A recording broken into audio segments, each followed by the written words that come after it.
I'm Nick Westergaard, and this is On Brand, helping you tell your story. My guest this week is Rebecca Coleman. Culture has decentralized. There is no longer mass media. And what's insane is that subcultures are driving mass, which sounds so backwards because I'm telling you, there's no mass. Everything's decentralized. And then these decentralized things become mass. Rebecca Coleman holds over 20 years of experience in building great relationships with clients and even better campaigns for their brands. Currently, she is president at The Narrative Group, an award-winning creative agency that specializes in earned-led brand experiences for some of today's biggest brands, including McDonald's, Harmless Harvest, and Universal Pictures. Previously, Rebecca founded Something Massive, a strategy-led advertising agency and production company with clients like Plum Organics, Oikos, and Kind. My interview with Rebecca Coleman is coming right up. But first, as a business-to-business marketer, your needs are unique. B2B buying cycles are long and your customers face incredibly complex decisions. Isn't it time you had a marketing platform built specifically for you? LinkedIn ads empower marketers with solutions for you and your customers. LinkedIn ads allow you to build the right relationships, drive results, and reach your customers in a respectful manner. On LinkedIn, you'll have access to and build relationships with decision makers. Of the 875 million users on the network, 180 million are senior level executives, 10 million are C-level executives. You'll also be able to drive results with targeting and measurement tools built specifically for B2B. And they work. Audiences exposed to brand messages on LinkedIn are 6 times more likely to convert. LinkedIn ads is also ranked number 1 for security, community, and ad experience as part of Business Insider's Digital Trust Study. Make B2B marketing everything it can be and get a $100 credit on your next campaign. Go to linkedin.com/MPN to claim your credit. That's linkedin.com/MPN. Terms and conditions apply. Hey, it's Jason Falls of the Marketing Podcast Network. You know we're trying to bring you the greatest education opportunities out there. We've got another one for you, folks. The Creator Economy Expo, CEX 2023, is for content creators and entrepreneurs interested in building and growing their content-first businesses without relying on social platforms. This year's Creator Economy Expo features 10 amazing keynote speakers and over 30 in-depth breakout sessions. Join 500-plus bloggers, podcasters, authors, newsletter writers, speakers, coaches, and consultants, and freelancers at the learning and networking event for content creators. Don't be left out. Plan to attend this year, May 1st through the 3rd, 2023 in Cleveland, Ohio. Register now and get early bird pricing, and the Marketing Podcast Network has a special offer for you. You can get $100 off using the coupon code MPN100. That's MPN100. Head over to cex.events to register. cex.events, code MPN100. Rebecca Coleman, welcome to On Brand. Well, thanks for having me. I am thrilled to chat about your work. And sometimes, it's the power of a brand name because I love things that relate to brand story, brand storytelling, narratives. So I will say the power of a good brand name. I saw The Narrative Group and I wanted to learn more. So tell me the narrative of The Narrative Group. Eye roll, dad joke, all of the above. Well, we're coming together in, I guess, a really unique time because just last week, The Narrative Group actually merged with an agency called We Are Social, which also happens to have a very strong brand name.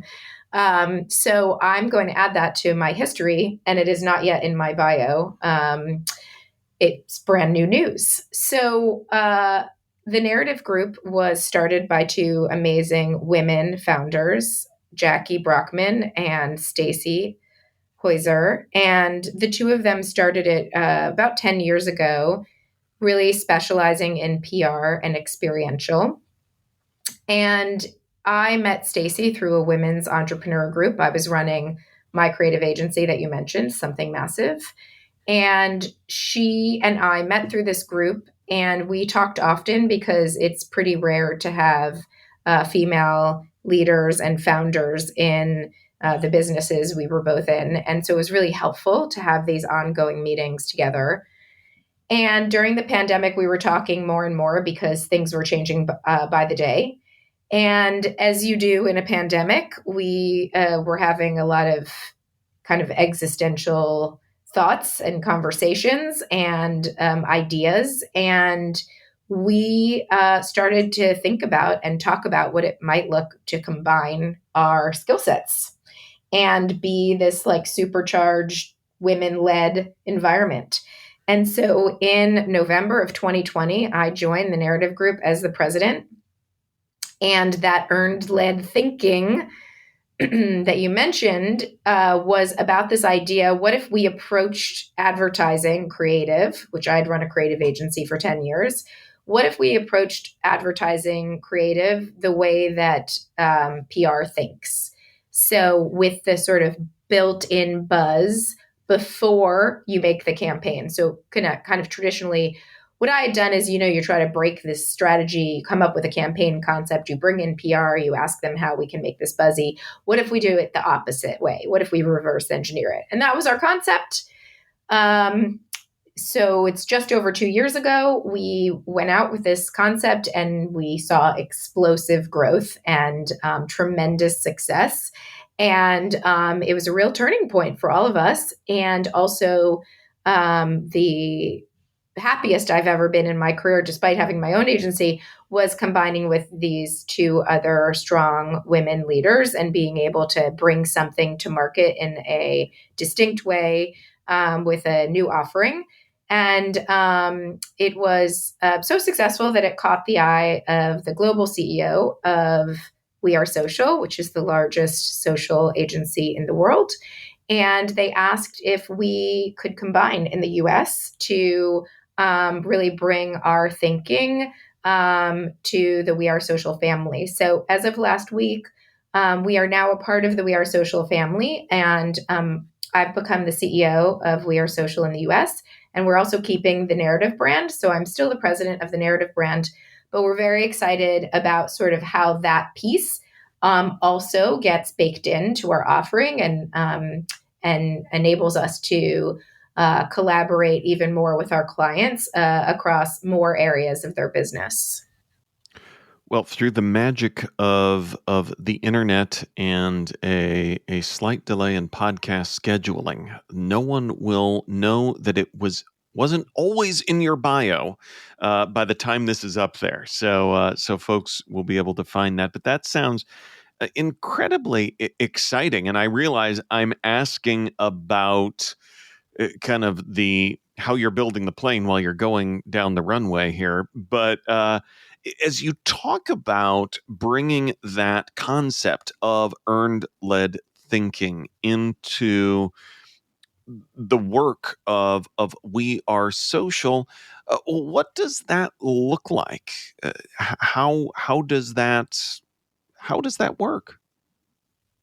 Yeah, I think the reason that we caught the eye of We Are Social is probably because of some of the work that we've done in social. So when we think about earned-led thinking, we're thinking about audience and subcultures and how to make an impact first. And then we're thinking about, okay, what form does this take second?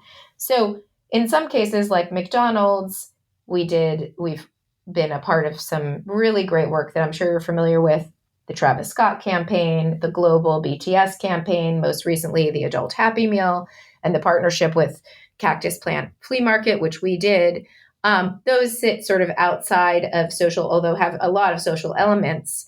But our work on the Minions, I think, is what was really exciting to a team like We Are Social, because when we first were approached by Universal and Illumination, they had a real problem, which is their brand had kind of devolved into, what they called your aunt's Facebook memes. And they were very uncool with Gen Z. They were probably cool with Gen X. They were very uncool with Gen Z. They got, when chuggy was a word, they were on the top of the chuggy list, like the top of the uncool list. And they came to us and said, how can we make this brand relevant with Gen Z? How can we make it cool again? And we put together a strategy where we would work to evolve the brand voice without offending moms who we wanted to take their kid to see the rise of Gru. And we developed all of this in social channels, and we launched them on TikTok. And you know what happened is that it exploded and became number one at the box office, breaking box office records, and having this incredibly unexpected result that was unexpected to the rest of the world. But to us, we knew we had been working on this brick by brick over the course of 18 months to earn our place with this very important generation of brand fans that had lapsed. And I think that execution of this earned-led thinking was attractive to a company that, has built their entire business in social. Say more about, because that's an interesting challenge. We talk about lots of different elements of branding here on the show. And I think that's a unique challenge of, hey, our brand has become something else. And whether that's, not cool, the top of the chuggy list, whatever it is. So how do you...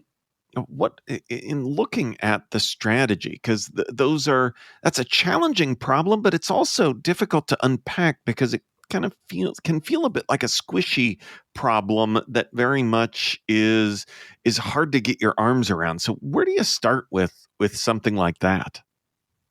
So we really start with social listening, and we really want to understand what's happening. So not only, okay, yes, the social listening revealed, yeah, you're right, the brand has devolved. Yes, we need to take this back from your aunt's Facebook page. So there's some confirmation that happens in there, but there's also some opportunity and identifying where there might be levers that we can pull to be able to bring this audience in. And I think a lot of what our social listening did is enabled us to find our white space, kind of find where we could start the conversation, and also really understand some of the subcultures that exist out there where we might have crossover, where we might be able to tap into ideas, nostalgia, experiences to kind of bring the brand back up to the status we wanted it to have. And a lot of this winds up finding its way in brand voice and in how you engage and talk with and communicate with communities. And I think it's a really important lesson. I don't know if you saw the article last week in Adweek that said, are social media managers the new CMOs? Is that the new path to becoming a CMO? And I thought it was really interesting because the reason that's bubbling up, in my estimation, in my experience, is that what's happening is that community management, that used to be a thing like, of course we need community management. Of course we need basically the internet version of customer service. That's how people thought of community management. Let's put a, pretty inexperienced person, maybe hourly paid person on that, right, and they'll answer questions. Now it has really become this opportunity to connect and to show that your brand understands an audience, understands subcultures. It's a way to unlock new audiences. It's sort of like, the article said, new CMO, look no further than your social media manager. I mean, obviously a CMO needs to know about a lot more things than social media, but I think what the core of that is that what TikTok has done is reoriented social around interests. So, right, but all the other social channels were around people displaying their individual lives and curating those lives. And TikTok is actually built around interests. It appears that my interest is cake frosting because I get apparently I've watched those, so I get served more of those. And of course, I watch them when I get served them again. So now my entire TikTok feed is cake frosting videos. They're very mesmerizing. I recommend them. But the point is that so much of the TikTok experience not only exists in your interest, but also in the comments section. So a lot of why people enjoy TikTok and engage on TikTok is, I'm here for the comments. And that is a brand opportunity. Hey, how does your brand show up in the comments? Where do they show up? What are they saying? What do they sound like? How do they prove that they understand this interest-based or this subculture? And that has created, a whole new opportunity. And it is really so much of what we built this Minion strategy on, showing up in the right places, understanding the interests of those people, understanding their subcultures, talking to them in a way that shows that we are fans sitting alongside them. We're not talking at them. We're not presenting our brand to them. We are also fans of the things that they are fans of. We also talk like they talk. Not in a trying too hard way, but in a understanding of culture way. And building that base on TikTok, building the TikTok audience for Minions is now above 5 million, bigger than almost every other Gen Z brand on the platform, bigger than, all the greats. And so, we did that successfully. And it took rethinking community management and doing a lot of social listening and understanding all these subcultures. But it was definitely successful, and what a joy and a very fun ride, because those little yellow guys are a delight. On Brand will be right back after this. Hey there, it's Jason with the Marketing Podcast Network. Real quick, I want to make sure you know that the world's leading B2B Marketing Expo is returning to the Los Angeles Convention Center on March 21st and 22nd. It's high time we got back together to learn, see the latest technologies and solutions, and network, right? Join thousands of marketing professionals just like you to learn from over 250 industry expert speakers, educational masterclasses, and over 300 exhibitors. And this year, your ticket also gets you into the Sales Innovation Expo and the Marketing and Advertising Expo. So it's like 3 conferences in one. It's March 21st and 22nd at the Los Angeles Convention Center. Go to b2bmarketingexpo.us to register. That's b2bmarketingexpo.us. The Marketing Podcast Network is a proud partner of the B2B Marketing Expo for 2023. We'll see you in LA. As a business-to-business marketer, your needs are unique. B2B buying cycles are long, and your customers face incredibly complex decisions. Isn't it time you had a marketing platform built specifically for you? LinkedIn ads empower marketers with solutions for you and your customers. LinkedIn ads allow you to build the right relationships, drive results, and reach your customers in a respectful manner. On LinkedIn, you'll have access to and build relationships with decision makers. Of the 875 million users on the network, 180 million are senior level executives, 10 million are C-level executives. You'll also be able to drive results with targeting and measurement tools built specifically for B2B. And they work. Audiences exposed to brand messages on LinkedIn are 6 times more likely to convert. LinkedIn Ads is also ranked number 1 for security, community, and ad experience as part of Business Insider's Digital Trust Study. Make B2B marketing everything it can be and get a $100 credit on your next campaign. Go to linkedin.com/MPN to claim your credit. That's linkedin.com/MPN. Terms and conditions apply. Now, back to the show.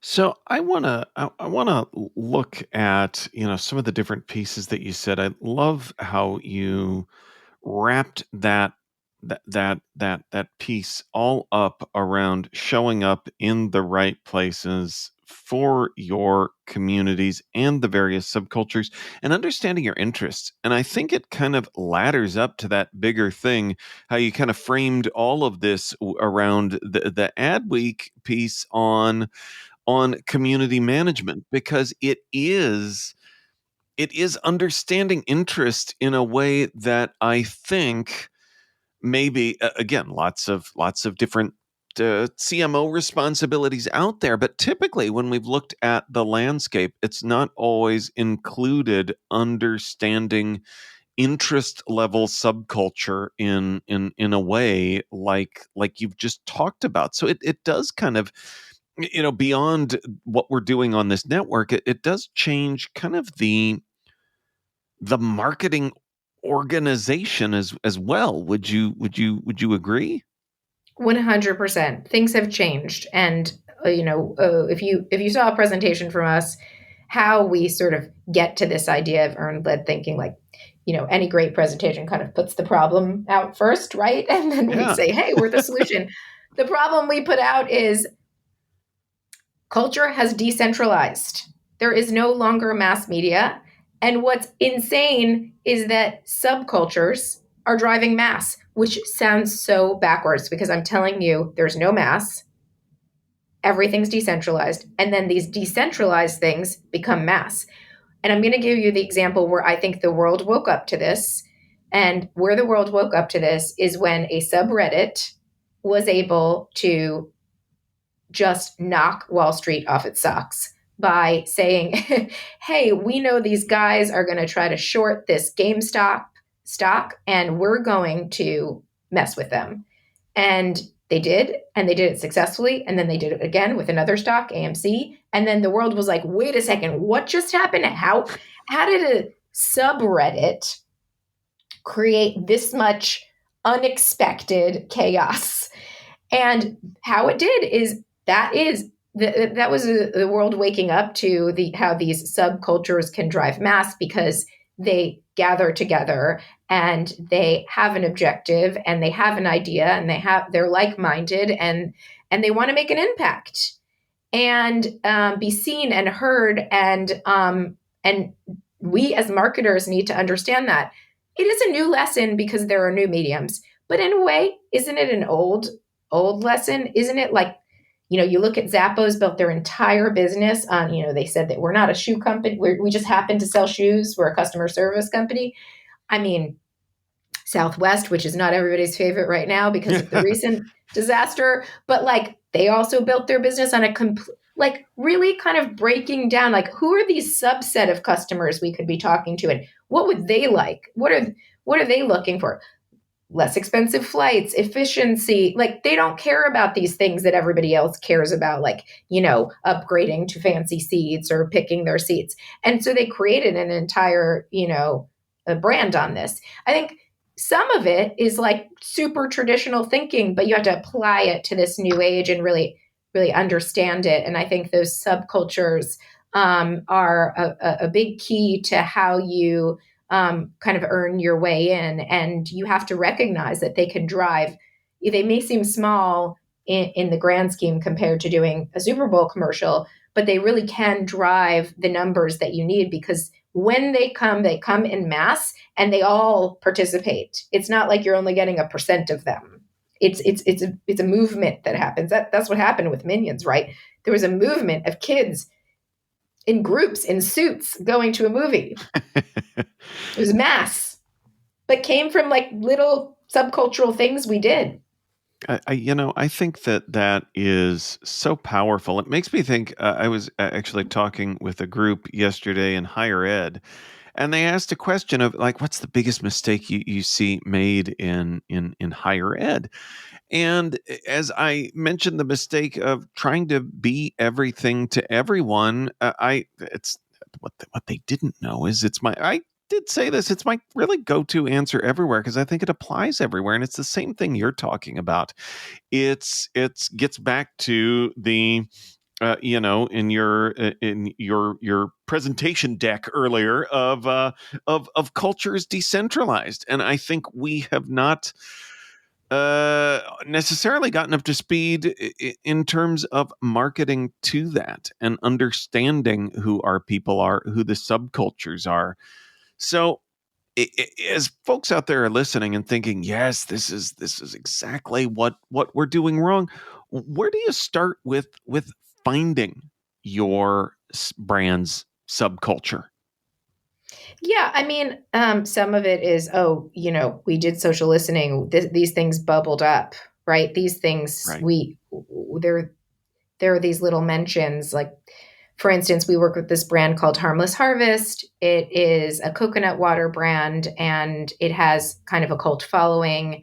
And, LeBron James walks in to his games with it in his hand. Cardi B, when she's like showing her jet, she's opening a cooler and it's in there. So we know it has cachet, but they had low brand awareness. And one of the things we did very early on with them is look and see, what are people saying? People who love it. And we know when we get people to try it, they're converts. It's really unlike any other coconut water. But, how do we get people to try it? It's more expensive. So a lot of what we did is went and listened. And, when we started working with them, what we saw is people talking about how the taste was unlike any other. And they described it as hitting different. It just hits different. Now, this was a beautiful thing because that was a phrase that was very youthful and big in culture, and it was being said about our brand. And we thought, oh, okay, they're telling us that it hits different, and hits different means like it's indescribable. It's unlike anything I've ever experienced. That's an awesome way to not have to talk about taste, but be able to talk about taste, right? Not be a boring company talking about taste. But also, how can we embody that concept in our marketing? So we took this conceptual idea and said, what does it mean to hit different as a brand? So when Harmless Harvest wanted to launch their coconut milk yogurt, so it was a non-dairy alternative. So their next product in the product line, we said, you cannot launch this with, talking about smooth, dreamy, creamy yogurt with lactobacillus and all of that. You have to hit different. Your audience is saying that's what they like about you. And so we launched it on 4/20, which, as you know, is the international holiday for weed. For people who like weed. And we created this amazing package that said pack a bowl. And there was not one bit of cannabis in the entire package, but it was a beautiful bowl and our yogurt and toppings. And you could create a yogurt bowl, all the accoutrement, fun munchies toppings, so that if you did participate in the holiday, you could have your munchies. And we sent it to influencers and we sent it to press, and they got on 4/20 a package that said pack a bowl that was advertising a yogurt company. And people went crazy, and all the audience went crazy. Everybody wanted this package because what? A yogurt brand is celebrating a cannabis holiday? And we said, yes, it's a plant-based holiday. We're a plant-based yogurt. So we found all those connection pieces, and we found a way to hit different. And that all came from really understanding what our audiences were saying about us. And it's very unexpected. And it's also such a gift to agencies and also to marketing people who are trying to sell things in internally. If you can point to your actual audience saying these things in culture, you have a much better way, a much easier way of selling wild ideas like we were able to sell, because you're saying, like, we can't do things in this other way. We have to do them in the way that our audience is asking us to or expects from us. And so, would I ever have been able to sell that idea before? Probably not. I was, because I had sort of the receipts. That is great. I love that story, and it made me smile. And many points of our conversation today, Rebecca, have made me smile. But it is time for me to ask you for the brand that has made you smile recently. I think probably the brand that has made me smile the most recently is Liquid Death. Yes. Maybe everybody says this. No, it has not come up as a smile brand, but I'm eager to hear more. Talk about understanding your audience, doing things differently, and just having tremendous success. The company made water in a can, which is better for the environment. So it speaks to eco-consciousness. It is, the death of plastics is the underlying connection there. It looks like a beer. Mm-hmm. So it is super rad and cool and awesome for all ages to be drinking. And it is wildly successful because it tastes great. They they checked all the boxes. I mean, they didn't make a subpar product but make it look cool. They didn't, try to do it the old way, in a bottle or in a bottle that's using less plastic. It's just such a phenomenal success. And the other day I was with a woman who'd had it for the first time. And she said, I didn't know about this. And I said, oh, man, they have had an insane trajectory, amazing work, amazing branding. And also all the kids like it because it looks like they're drinking a beer. And she said, shouldn't that be a concern, that it looks like they're drinking a beer? And I said, no, because they're not. And that's like the beauty of it. They're so fired up to be drinking this thing that looks like that it's cool. And I mean, what a gift and what a smart set of marketing. And I don't know if you saw their spot in February, but it was just like all these kids basically having a rager, the way that you would act at a frat party, but they're all drinking, water that's called liquid death and looks like a beer. I mean, it just doesn't get much better than that. And I'm so glad that they are just having this incredible run because they deserve it. Absolutely. Well, that is a great smile and an on-brand smile as well, because it reinforces everything you've been talking about understanding, appealing to a subculture, doing so with voice, and creating real connection. Rebecca, where can folks go to learn more about who you are and what you do? Well, I would love for them to explore what we've done at thenarrativegroup.com and also in our new family, wearesocial.com. And also, I always love a connection on LinkedIn. I'm pretty active on there, and I really like connecting with people in different industries and learning about them and their subcultures.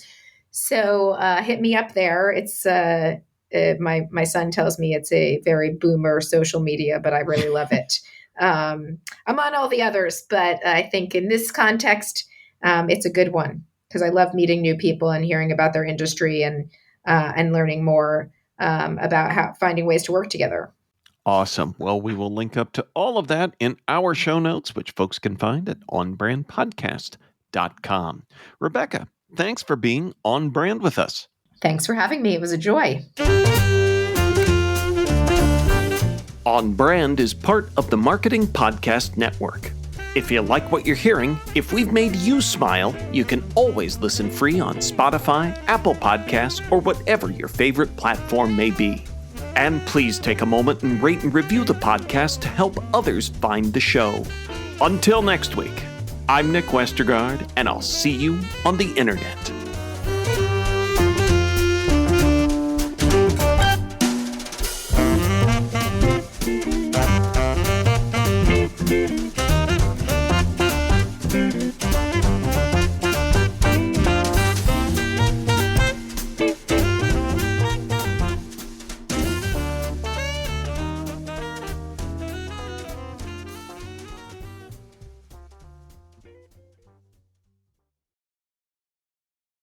This podcast is heard along the Marketing Podcast Network. For more great marketing podcasts, visit marketingpodcasts.net.